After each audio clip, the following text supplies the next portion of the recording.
It's time for Waking Up with Wesley. Today's forecast and weather-wide discussion with WLOX First Alert Weather Senior Meteorologist Wesley Williams.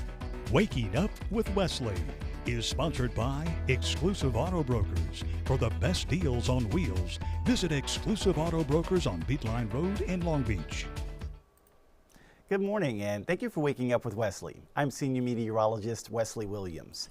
So this morning, we are noticing drier and drier air moving in, and that's going to change our weather pattern thanks to a cool front, and that will send us into some drier weather today, some chilly weather tonight. You know, the air started off kind of milder earlier this morning because we had a blanket of clouds overnight, but those clouds are getting gobbled up by dry air, which will eventually lead to a clear sky as we go into the rest of the day. But for now, a few clouds do linger on the coast. But if you go to the north of the coast, places like Hattiesburg, it's completely sunny and clear. Jackson, completely sunny and clear. Eventually, the clouds will clear away from the coast as well. But as we start the day, clouds clearing, turning drier. By lunch today, probably won't have any clouds for the most part, and it will feel very dry. And this afternoon, because this is also some slightly cooler air behind this front, I think it won't be too warm. Some places might barely get above 80 for a high today. How about that for late October? It might be in the 70s for most of the day. And then this evening, a beautiful sunset. Here's a look at that cool front as we track it. It has moved offshore, the drier air sweeping the humidity away the later we go into the day. And you're going to notice that more crisp feel in the air. Now, that could allow for some pretty chilly stuff overnight tonight because the air is so dry and the wind is so calm by then. But let's get you through today before we look at tonight. Today, eventually seeing more sunshine. Temperatures might only top out around 79, maybe 80 or 81. But again, not that warm, pretty close to normal for late October. Tonight, it's turning chilly, some of the chilliest air of the season so far. Where did you pack away your sweater or, you know, some of your more winter gear? Is it somewhere stored away in a box? You might want to go find that because tomorrow morning will probably be the chilliest morning of the season so far. And spend today taking out some of your chilly weather gear. That way you won't be running around looking for it tomorrow morning when you step out the door and you go, oh wow, he was right. It really is chilly out here this morning. So plan ahead and make those preparations today in advance of tomorrow morning's chill. Again, it's an overnight forecast, but you won't see those types of temperatures, 48, 49, 50, until after midnight tonight, which is also called Thursday morning. There's the map showing all of the different towns, communities across South Mississippi. Places like Ocean Springs could drop to 50, Hurley down to 48, Saucier down to 48, as well as Wiggins and Perkinston and Picayune, Lucedale down to 46, Long Beach, Pass Christian, Bay St. Louis down to 53, Biloxi, D'Iberville 53, Gulfport could be around 51. So those are your numbers that you'll step out the door tomorrow morning to. And a peek at the next 3 days as we round out the rest of the work week, staying dry today, dry tomorrow, and Friday we actually will turn a little breezier ahead of a weekend rain system. And we're going to talk more about the extended forecast and peek at Halloween coming up. But I do, before we do that, want to get to the tropics because there have been some developments since the last time we were together.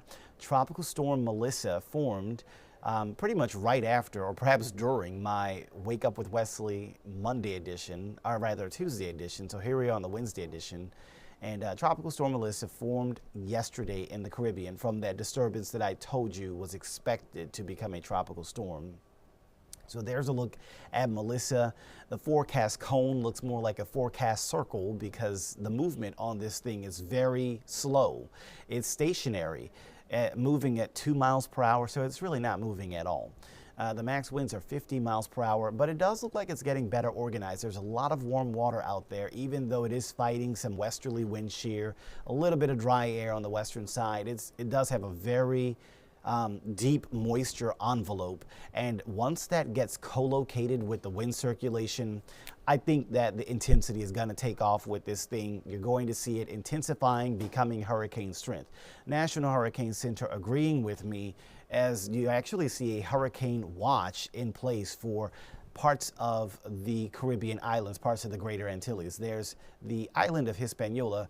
The western half of that is the country of Haiti, and there you can see a hurricane watch in place for them. And this is a look at the forecast track. I like to show it this way instead of showing that confusing circle. We're going to time it out and show you how that circle forms. So here's today, a tropical storm into Thursday, but then you go to Friday, becoming a Category 1 hurricane and somewhere near the shores of Jamaica or Haiti. And then you go to Saturday, a Category 1 hurricane somewhere near the shores of Jamaica or Haiti. There's a look at Sunday, and the uncertainty in where it will be on Sunday, somewhere near the shores of Jamaica or Haiti or perhaps East Cuba as a Category 1 hurricane.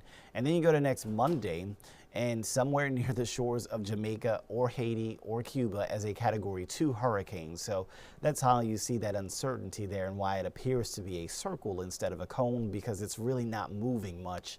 And so you're basically stacking forecast points on top of each other instead of spreading them out in the typical cone fashion. Obviously, this storm has nothing to do with our Gulf Coast, but you may have travel interests, or maybe you have relatives or friends who live in the near the Northwest Caribbean, and that's where this weather is going to go downhill for them. They are under threat of destructive winds. The chance of seeing destructive tropical storm force winds or higher is a pretty good chance for Jamaica, pretty good chance for Haiti, and a pretty increasing chance, I would imagine, for eastern Cuba.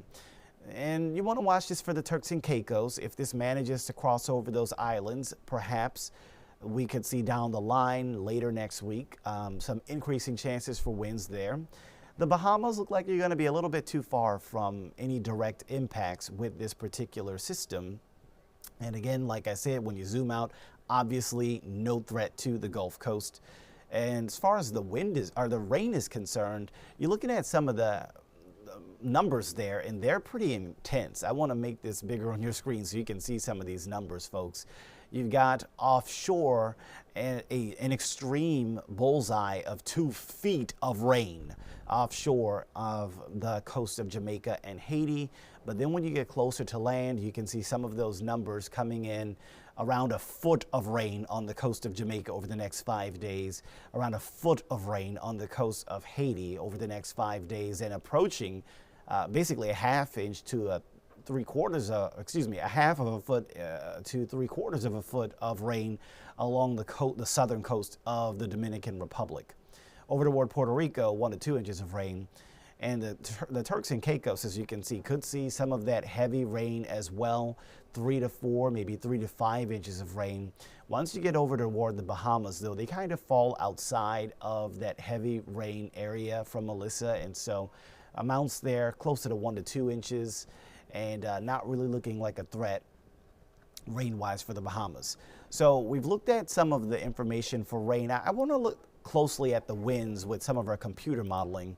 We're going to overlay the NHC track with our computer modeling to see if there's any difference between the model that we have here and the National Hurricane Center forecast. And first of all, look at this. Our model storm almost falling outside of the hurricane track there.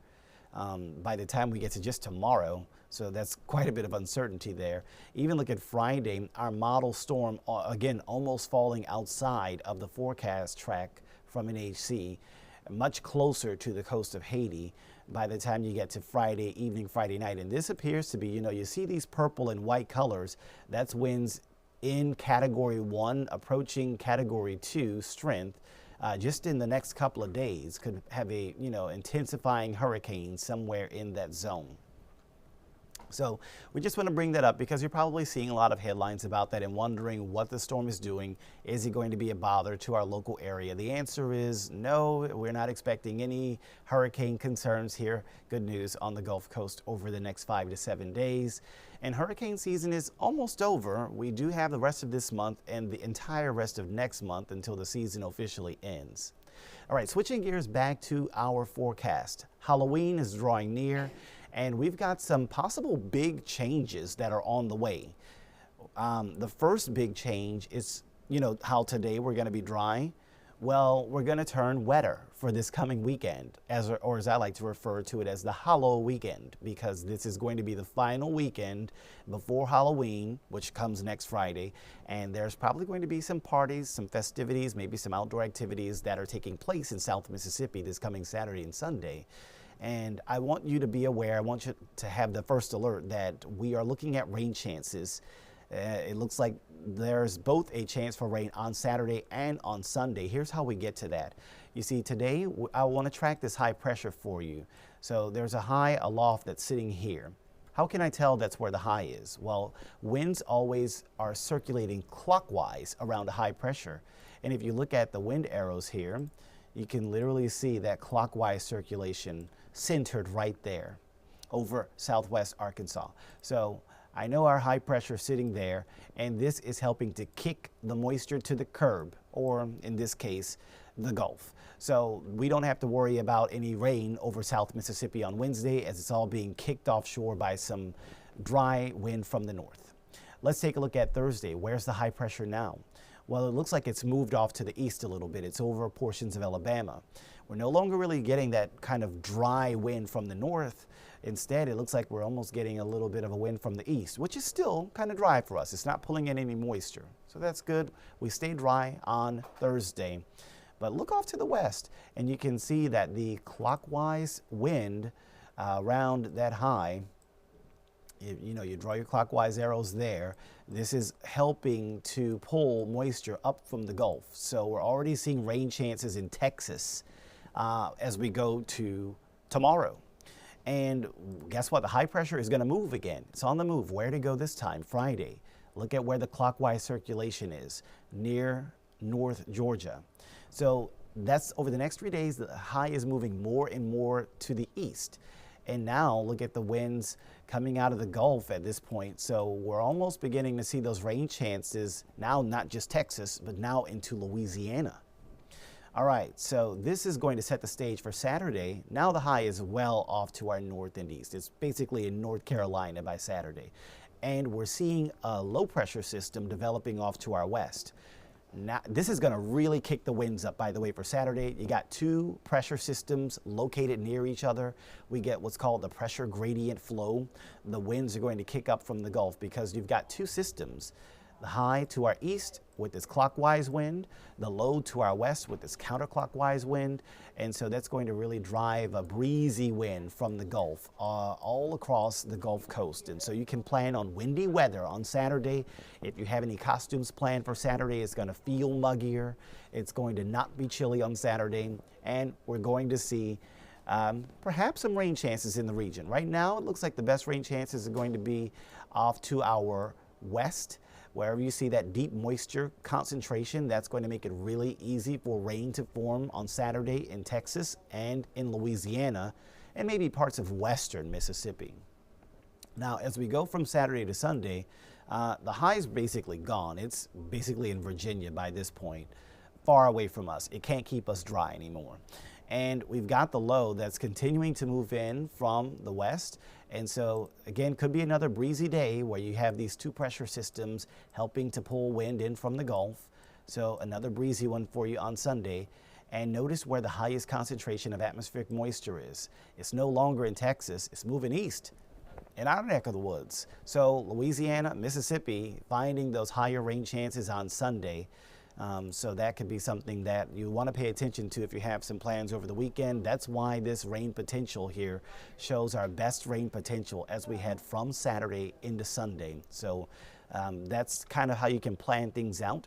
Dry today, take advantage of the dry weather on Thursday, on Friday, and in South Mississippi, we might stay slightly dry on Saturday, but by the time we get to Sunday, all bets are off. You can see the rain there showing a green, if not yellow color, so planning on a soaking rain, which, hey, we're in a drought. We do need rain, but we don't want it to bother our outdoor activities and don't want it to ruin our Halloween costumes either.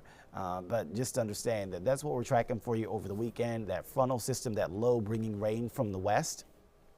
It will be breezy, it will feel more humid, and it's not going to be quite as chilly during the morning hours. But if you have a costume planned for the Halloween weekend, you might need a different costume for next week's Halloween Friday. Now in our 10-day forecast, you can see Halloween Friday all the way over on the end there. And notice that this is, two different Halloweens, basically. This weekend's Halloween, when there might be a lot of parties going on, you can see that it's not going to be chilly at all. We've got Saturday 81. There will be some clouds. It will be breezy. But the overnights, you don't even find any 50s, right? No 50s. We're barely getting into the 60s. And then on Sunday, the only reason you got 77 for a high is because it's going to be really cloudy with some rain in the area. It's not going to, there's no cool front. It's just cooler because it's not much sun and there's plenty of rain. But here's the thing. By the time we get to the middle of next week, there's going to be a giant pattern shift. And I think we could see our first big cold blast of the season. A lot of these cold fronts so far this season have been, kind of your little weak sauce stuff that just turns it drier. But now we're actually going to get a cool front, it looks like, that will actually turn it actually cooler, where you in the afternoons will be cool in the afternoon. Look at what I'm talking about. As we go from the first part of next week, still warm, still humid, highs not too far from 80 next Monday, Tuesday, to the second part of next week, where it's no longer near 80. We're 10 degrees away from 80 next Thursday afternoon and next Halloween Friday afternoon. Yes, that is a high in the 60s that you are seeing next Friday, October 31st for Halloween Friday. Now, of course, this is more than 7 days in the future. This is not locked in, and it can change as we monitor the latest information and make any adjustments. But the general idea is as we go to late next week, we will get another cool front to move in around the middle of next week, around Wednesday. And when that cool front moves in, it will really unlock the gate for a wave of Canadian cold air to rush down to the Gulf Coast. And so we get into this kind of cold blast situation at times during the second half of next week. And that means our high temperatures are going to struggle to even get up to normal levels by that point in time. So there's a look at Friday, October 31st. We did show you, yesterday I showed this, I rewarded you viewers for sticking around the whole time. So I'm again rewarding you viewers for sticking around to the end of this video with this sneak peek at Friday, October 31st. It looks sunny, but there will be a chill in the air, a spooky chill in the air. We do have comfortable low humidity, but the temperatures will be cooler than usual. The high might only be in the 60s during the day. And then when we go to the evening for trick-or-treating on Friday evening, temperatures will probably quickly fall off into the 50s. So this time around, you might want a costume to keep you warm. So that's kind of the difference there. Even though this weekend, you might want a costume to kind of not be too sweaty in because it's kind of mild. By the time we get to Friday, Halloween Friday, you might want a costume to keep you warm because you might be shivering. So two different types of costumes might be at play for those of you who were planning to use the same costume from this weekend again on Friday. You might want to think again, and you might want to pay attention to the weather. Let your friends know that the Halloween weekend and Halloween, they're built different in 2025. They are not going to be the same type of weather pattern, with it being milder, muggier for this weekend, and then pretty chilly for next Friday. Well, that'll pretty much do it for this edition of Waking Up with Wesley. But before I go, I do want to talk about one more thing because I'm being reminded that I do have this 10-day. I wonder if it'll show this trend of our temperatures falling off the cliff, our 10-day high temperature, because this so far hasn't been very exciting. We've had most days around 80, but yeah, I'm actually gonna have to adjust the scale on this. So yeah, most days we haven't really gone below 80 very much, but if I adjust the scale on this, let's see, I have only like a minute left. I'm not sure if this will work. Let's see if we come down from 70 to 100 to 60 to 90. There we go. So that's much better. So yeah, this would make for an interesting thumbnail for this video toward the end, because it tells the whole story, how We are about to fall off the temperature cliff, folks. As you see, by the time we get to the end of next week, temperatures could be around 10 degrees below normal. So we've gotten really used to, really comfortable, really complacent with these near normal afternoons, but it is not going to be that way by the end of next week. So again, something to think about as we see perhaps one of the biggest changes in our weather pattern so far this season by the end of the month of October. Well, that'll do it for this edition of Waking Up with Wesley. I've been Senior Meteorologist Wesley Williams. Thanks for watching, and we'll see you again next time. Waking Up with Wesley has been sponsored by Exclusive Auto Brokers. For the best deals on wheels, visit Exclusive Auto Brokers on Beatline Road in Long Beach.